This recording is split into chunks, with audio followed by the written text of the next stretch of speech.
Hey everyone, welcome back to my channel কাহিনী স্পাইল। Good morning সবাইকে। যদিও তোমরা যখন ব্লগটা দেখবে তখন আর মর্নিং থাকবে না। তারপরে স্নান টান করে আজকে চলে এসেছি ছাদে, আর ছাদে প্রচুর ফুল ফুটেছে। আর এই লাল জবাটা দেখো কত সুন্দর। আজকে স্নান টান আগে করে নিয়েছি কারণ আজকে এক জায়গায় বেরোবো, তাও আবার অনেক দিন পরে। আমার মনে হয় সবকিছু ওপরওয়ালাই ঠিক করে রাখেন, কারণ এই কাজে বেরোনোর কথা আজকে ছিল না। প্রায় 1 মাস আগে আমার সাথে যোগাযোগ করেছিল আর আমি নাই করেছিলাম, যেহেতু আমার মেয়ের এক্সাম চলছিল আর শ্যুট এখন আমি বেশি করি না। তো কি মনে হয়েছিল, বলেছিলাম আমার 1 মাস পরে আমি ফ্রি হব। তো সে রাজি হয়ে যায় আর 1 মাস পরেই সে ডেট বুক করে আমার জন্য। তো সেই কারণে এখন ডেটটা পড়েছিল আমার। আর এর মাঝে দেখো এই ফুল গাছটা, অ্যাডেনিয়াম গাছ ভীষণ পছন্দের। আর এই গাছটা আমাদের কিন্তু অনেক বছরকার, জানো। এই গাছের গোড়াটা দেখলেই তোমরা বুঝতে পারবে গাছটা কত পুরনো। তো যাই হোক, যেটা বলছিলাম আর কি, তখন ডেটটা পড়েছিল। আর দেখো আমাদের এই এখন মনের পরিস্থিতি, তো এই সময়টা বাড়ি থেকে বেরোনো একটু দরকার। আর বিশ্বাস করো আমার একদমই ইচ্ছা করছিল না, কিন্তু ওই যে তাকে কথা দেওয়া হয়ে গেছিল আর সেই কথা রাখার জন্যই আমি গেছিলাম। আর এখানে দেখো মাম্মামের সব শীতের জামা প্যান্টগুলো সব কেচে দেওয়া হয়ে গেছে। তো স্নান করে এসে দাঁড়িয়ে আছি একটু রোদে, ঠান্ডা ঠান্ডা লাগছে। আর আজকে আছে শ্যুট, তো যাব শ্যুটে। টমেটো হয়েছে গাছে কত, কিন্তু এগুলো ছোট হচ্ছে, বড় বড় হচ্ছে না আর খুব একটা। তো যাই হোক, কোন ট্রেনে যাব কনফিউজ হয়ে যাচ্ছি। এই ট্রেনটায় 9:30 না 10:45 একটা আছে, এখান থেকে বেশি দূর না, তার জন্য ভাবছি পরের ট্রেনটায় যাব। তো চলো রেডি টেডি হব, ভাত খাবো তারপরে। হ্যাঁ বেলগাছ দেখিয়েছি, সুন্দর রোদ। চলো টাটা। আর সকালবেলা উঠেই বসিয়ে দিয়েছিলাম আলু ভাতে ভাত, কারণ একটু ভাত না খেয়ে গেলে না আমার আবার এতটাই লো প্রেশার, প্রচণ্ড মাথা ঘোরে। আর যেহেতু লাঞ্চ টাইম 2-3টেও অনেক সময় বেজে যায়, তো ভীষণ খিদে পেয়ে যায়। তো তার জন্য সকালবেলা বেরোই আমি ভাত খেয়ে। আর ওদিকে আমার মেয়েকেও ডাকবো, কারণ ও এখনও ঘুমাচ্ছে। আর ভাবলাম যে আমি একেবারে রেডি হয়েই তারপরে ওকে ঘুম থেকে তুলবো। আর একটু রাগই করেছে, কারণ অনেক দিন পরে আবার শুটে যাচ্ছি, ওর সেটা পছন্দ না, ভীষণই কান্নাকাটি করছিল। তবুও আমার তো কথা দেওয়া হয়ে গেছে, সেই জন্যেই আর কি যাওয়া। তো ওকে ডাকবো, কথা বলে তারপরে ওকে টাটা করে চলে যাব। তো চলো আগে খেয়ে নিই তাড়াতাড়ি, নয়তো আবার এই ট্রেনটাও পাবো না।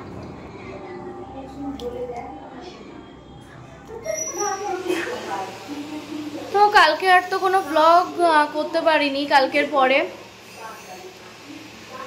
তো অনেক লেট হয়ে গেছিলো কালকে বাড়ি আসতে আসতে। আমার একদম ভালো লাগছিল না, সেই কারণে কোনো ভিডিও শ্যুট করিনি। আর তারপরে বাড়ি এসে একটু পার্লারে গেলাম মেয়ের চুলটা কাটাতে। মামা দেখি চুলটা দেখাও ঠিক করে, এই দেখো। তো বেশি কাটতে চাইলো না, আমি একটু আরেকটু কাটিয়ে দিতাম। তো যাই হোক, আর তারপরে গেলাম মাসির বাড়ি।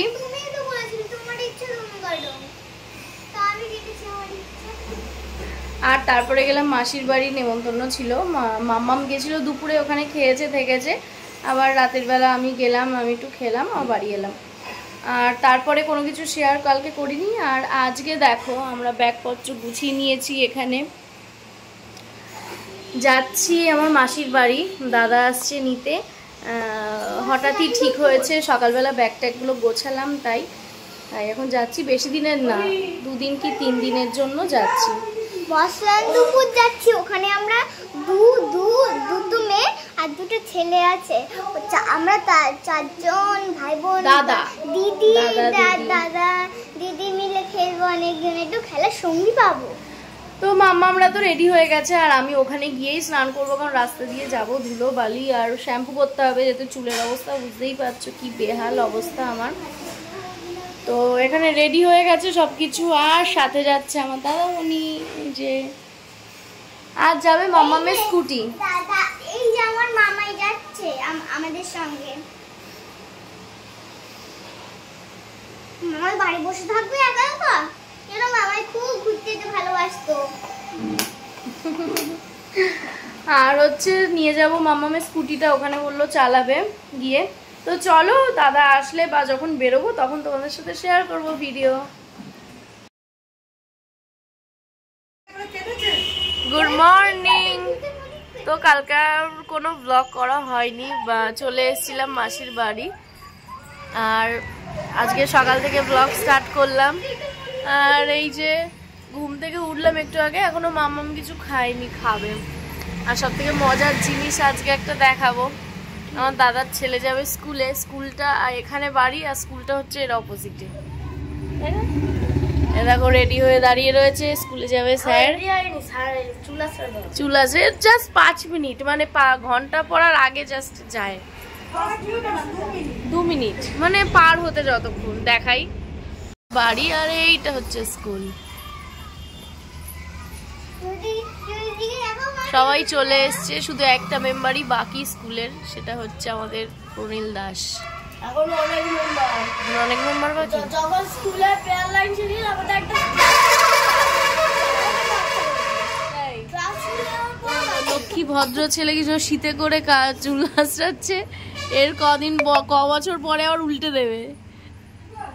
কি সুন্দর শীতে করেছে, ভুলে যাচ্ছে নমো করে দেয়।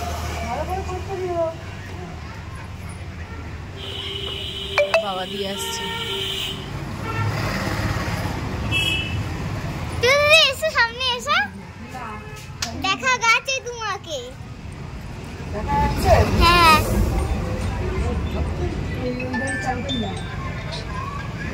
হ্যাঁ চলে গেল দৌড়ে দৌড়ে দৌড়ে।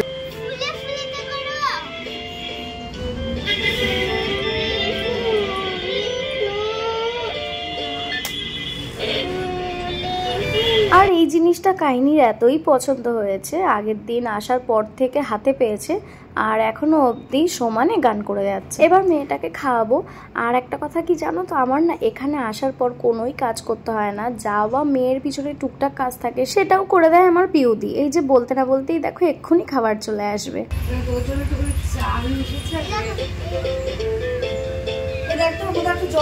চাটা না, চাটা ভালো হয়েছে তখন।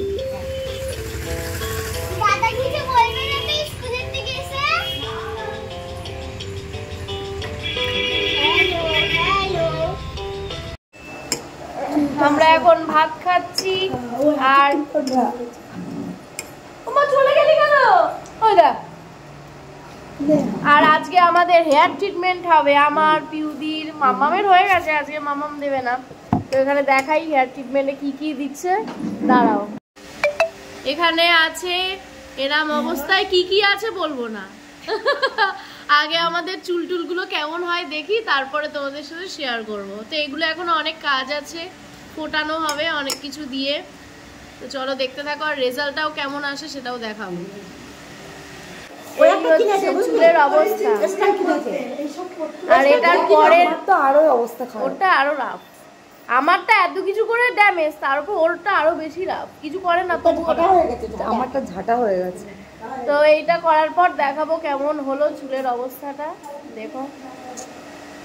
আর তারপরে কিভাবে কি করলাম যদি তোমাদের ভালো লাগে তো পরের ব্লগে তোমাদের দেখাবো। না আমার যে চুলগুলো পেকে গেছে এইগুলোর একটা ব্যবস্থা করতে হবে। কালার করাবো, কালার কিন্তু একবার কালার ধরা মানে তাহলে আরো চুল পেকে যাবে। না যেতেই হবে, যেতেই হবে, কালার করেই যেতে হবে। সেটা ছিল, এটা আমার দিদি, বৌদি না, দিদির সাথে দাদার বিয়ে হয়েছে আমার।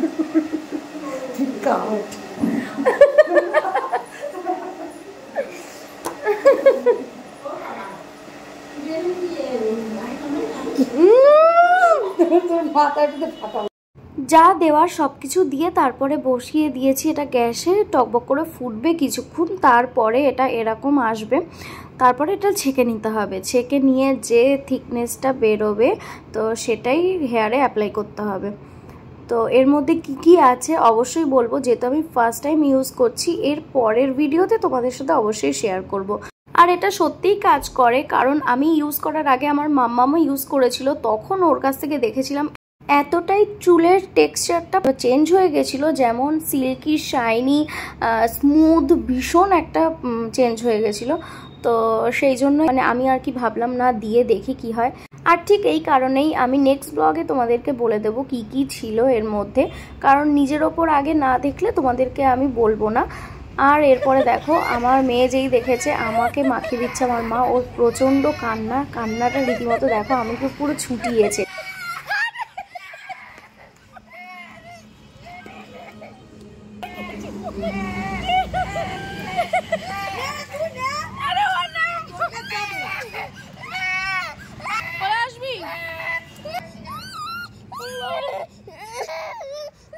ঝামেলা, একখানা জুতো পায় আর একখানা জুতো নেই।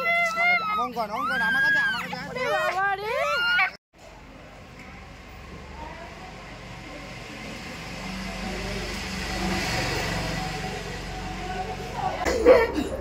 আমি তোমার গাড়িতে বসবো,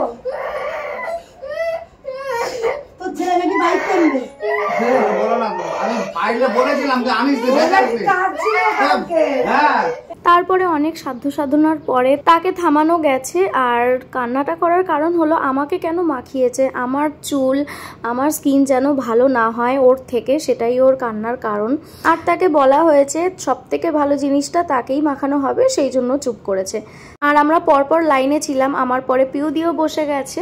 আর এদিকে গরমে ঠান্ডা ঠান্ডা তরমুজ খাওয়া হবে, যেহেতু ওটা মাথায় আধ ঘন্টা রাখতে হবে সেই জন্য আর কি টাইম পাস করছিলাম। আর তারপরে দেখো আফটার অ্যান্ড বিফোরটা তোমাদের সাথে শেয়ার করছি। এই নিচে বিফোরের আমি একটা পিক দিয়ে দেবো, তোমরা দেখো। আর আফটারটা দেখো কতটা শাইনি সিল্কি, বিশ্বাস করবে না, রীতিমতো আমি রেজাল্ট পেয়েছি, এত ভালো। আর এই যে আমাদের আকাশবাবুর মেয়ে হচ্ছে স্কুটিতে বসে, আর কই সে দিদি বলবো না, ওটা বন্ধু, ওটা তোমার একই বয়স। কি বলছো?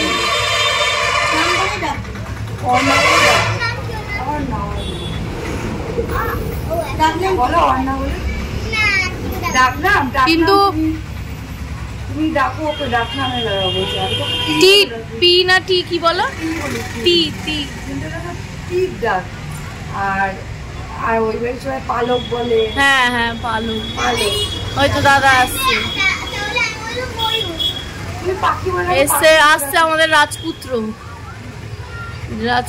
আসছে, দাসবাড়ির রাজপুত্র, এই যে চলে আসলো। আর এই এত গরমে এই জিনিসটা দেখেই যেন ঠান্ডা লাগছে, বলো বেশ ভালো লাগছে। আর এই জিনিসটা মাম্মামের জন্যই খাওয়া হচ্ছে, কারণ মাম্মাম তার মামায়ের কাছে আবদার করেছিল আইসক্রিম খাবে, তো তার মামা এনেছে আর আমরা সবাই মিলে খাচ্ছি, আর বেশ ভালোও লাগছিল। এই আইসক্রিমগুলো আগে বিয়ে বাড়িতে খুব দিত, এখন খুব মিস করি, তো অনেকদিন পরে খাচ্ছি। তো আজকের পার্ট 1 ব্লগটা এইটুকুই থাকলো, পার্ট 2 এর জন্য অবশ্যই অপেক্ষা করো, সেটা কিন্তু হেভি ইন্টারেস্টিং হতে চলেছে।